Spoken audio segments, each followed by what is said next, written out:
Hi అండి. Today Sunday కదండి. ఈరోజు సండే స్పెషల్గా నేను ప్రాన్ దమ్ బిర్యానీ అలాగే చికెన్ కర్రీ చేశానండి. ఈ ప్రాన్ దమ్ బిర్యానీ ఎలా చేయాలో మీకు ఒకసారి నేను చెప్తానండి. ముందుగా రొయ్యల్ని చక్కగా నీట్గా క్లీన్ చేసుకోవాలండి. క్లీన్ చేసాక అందులో పసుపు, ఉప్పు, నిమ్మరసం వేసి బాగా వాష్ చేసుకోవాలి. ఆ తర్వాత వాటిని పొయ్యి మీద పెట్టగానే అందులో వాటర్ వచ్చేస్తే వాటర్ని సెపరేట్ చేసి రొయ్యలు మాత్రమే మనం వాడుకోవాలండి.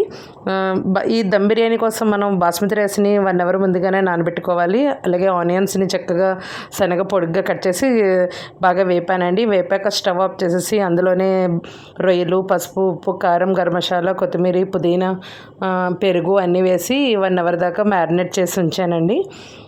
ఆ తర్వాత ఒక పెద్ద గిన్నెలో నీళ్ళు తీసుకున్నానండి. అంటే నేను ఇక్కడ 1 kg రైస్ తీసుకున్నాను కాబట్టి నియర్లీ ఒక 4 లీటర్స్ వాటర్ తీసుకున్నాను. అందులో ఒక 3 or 4 స్పూన్స్ సాల్ట్ వేయాలి. అలాగే గరం మసాలా, ధనియాల పొడి, అల్లం వెల్లుల్లి పేస్టు, పచ్చిమిర్చి, అలాగే గరం మసాలా అన్నీ కూడా వేసి బాగా బాయిల్ అవనిచ్చి అందులో తర్వాత బాస్మతి రైస్ని కూడా వేసి 75% ఉడికాక ఆల్రెడీ మ్యారినేట్ చేసుకున్న రొయ్యల మీద ఈ రైస్ని వేసి ఒక 1/2 అవర్ దమ్ చేశానండి. అంతే, దమ్ బిర్యానీ రెడీ అయిపోయింది.